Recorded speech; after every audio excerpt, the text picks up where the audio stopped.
alguns lugares de pesquisa, como é que o grupo, mesmo com essas diferenças também, permanece até hoje. Porque sempre foi um grupo muito forte desde o começo. E se você pensa em estruturalismo, e isso não é uma coisa que eu falo, são eles mesmos que falam, provavelmente o grupo de Greimas é o único que permanece desde o estruturalismo. E esse grupo, ele começou e nem era voltado exatamente para o projeto da semiótica. Você tinha ali no grupo a presença de vários outros estudiosos, como Michel Desserteau, Gerard Genette, Julia Kristeva, o François Rastier, o Todorov. Então, eles se reuniam... Opa! Ai, desculpa. Eles se reuniam para discutir os trabalhos. E aí, ao longo dos anos, o seminário foi tomando o percurso, o formato que nós conhecemos, né? Os trabalhos foram sendo desenvolvidos, voltados para o projeto da semiótica. Bom, deixa eu ver, não quero me perder aqui.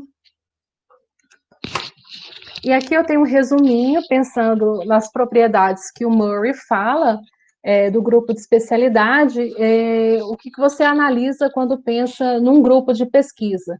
Quem é, ou quem são, né, o líder intelectual, organizacional, o centro de pesquisa que eles ocupam, o conteúdo paradigmático, né, o que eles estudam, os exemplares, e eles falam muito a respeito do sucesso de um grupo. Então, normalmente, sempre tem uma obra exemplar, ou um texto que todos seguem como parâmetro, né? Então, aqui nós temos a semântica estrutural e depois a publicação do texto que trata justamente do quadrado semiótico. Aí nós temos as revistas. Em 78 foi a criação dos bulletins e em 79 a criação dos documents. Então, aqui nós temos um resumo desse grupo, pensando nos anos de 65 e 79.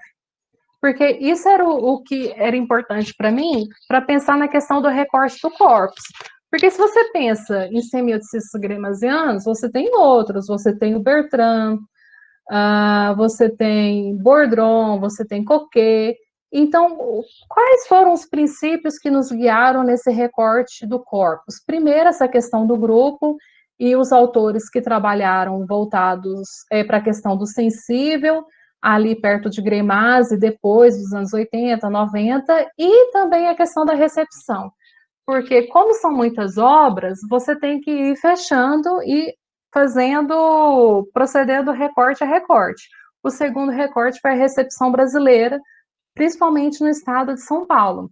E por isso que também entra a questão do grupo. Com a morte de Greimas, essa dispersão teórica ela é mais visível. E aí parece que, em alguns momentos, entre aspas, nós temos igrejas da semiótica, né? Então, ali na Unesp é a igrejinha do Fontani, lá em São Paulo, na USP, é a igrejinha do Silberberg, e na PUC de São Paulo é a igrejinha do Landowski. Claro que essa é uma redução extremamente cruel, não é exatamente assim. Eles leem uns aos outros, mas há ali um trabalho mais intenso voltado para esses autores. Então, esse também foi um procedimento que nós utilizamos para fazer o recorte. E o Murray, quando ele trata dos estágios da criação de um grupo, que passa de um estágio normal, que você tem ali o surgimento do grupo, e a partir do momento que eles vão ficando mais conhecidos, o grupo se torna uma rede, e depois que aquilo se estabelece, ele vira... Ah, com certeza. Por isso que a morte do Greimas ela é muito representativa, porque é a partir dali que você tem a dispersão, porque até anos 90, provavelmente começo dos anos 2000, ainda a semiótica standard tinha uma força muito grande nos estudos brasileiros. E eu me perdi do que eu estava falando. Eu estava falando do grupo, me perdi. Acontece. Você estava falando das igrejinhas, da Unesp, da USP e da PUC. Ah, tá, sim. E é assim, para falar que não é uma questão pejorativa só, né? É uma questão que eles se leem uns aos outros, é uma coisa às vezes que fica um pouco mais aberta, até porque os diálogos institucionais vão se ampliando, né? Hoje o pessoal trabalha muito com o pessoal da Bélgica, com a Maria Júlia, eles analisam outros objetos, então é e não é só isso, né? A gente não pode também reduzir drasticamente. Mas isso serviu para que eu pudesse fazer o recorte do meu corpus. Tá. E aí eu estava falando dos estágios do Murray, da formação do grupo. Então, saiu do estágio normal, passou para o estágio da rede. Você tem o cluster, que é a tradução de um grupo, e a partir do momento que ele se torna institucionalizado, ele passa a ser o estágio das especialidades. Só que essa questão da formação dos grupos de pesquisa, retomada a partir do Murray, ele faz uma leitura muito peculiar. E aí nós fizemos a adoção de uma interpretação que inclui estágio acadêmico.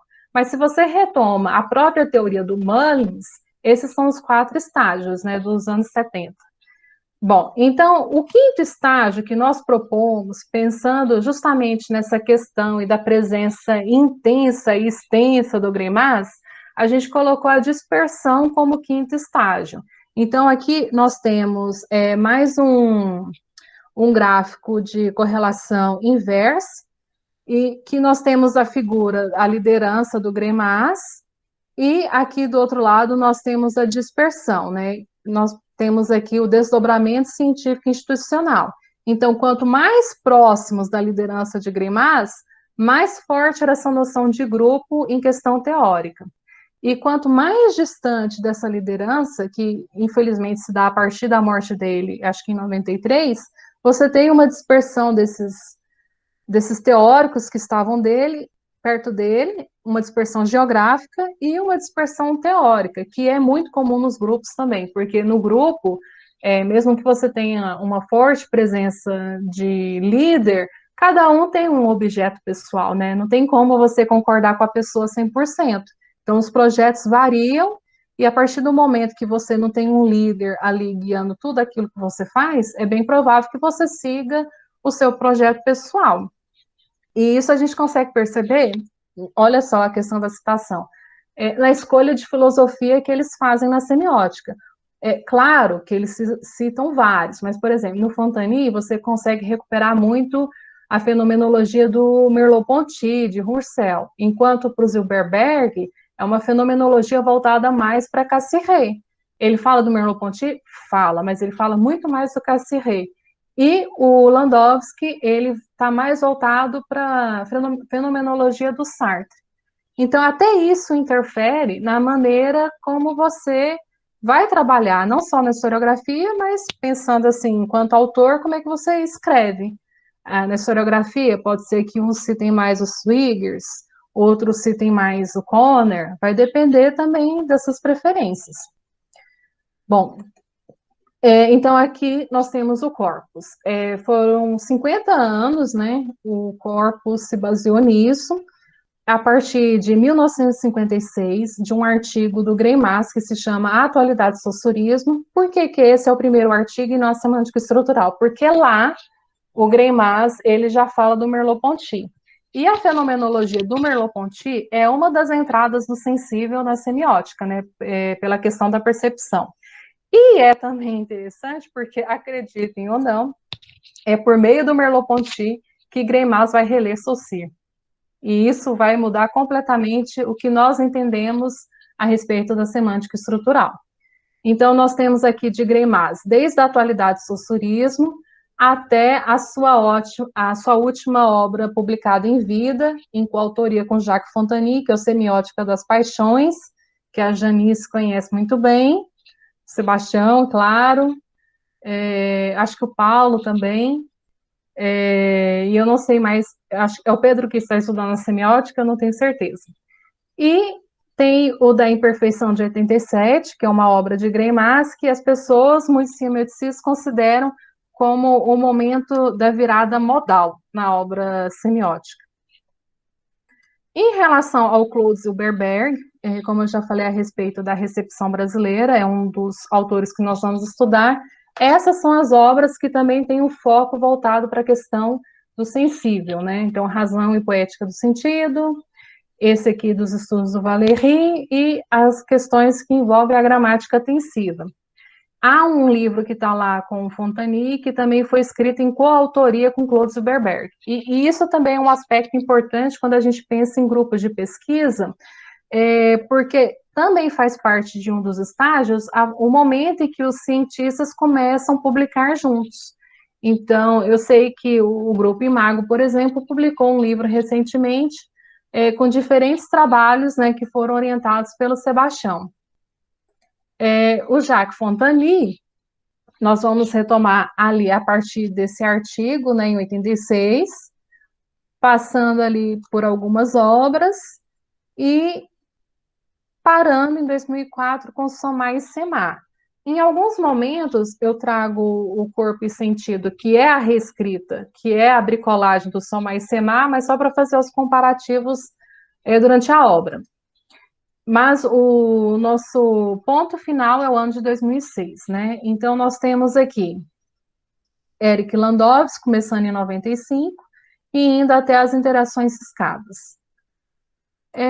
Por último, eu coloquei aqui a questão dos dicionários de semiótica, e eu coloquei eles separadamente, porque eles vão compor a análise que eu faço cartográfica do sensível. E já já eu explico por quê.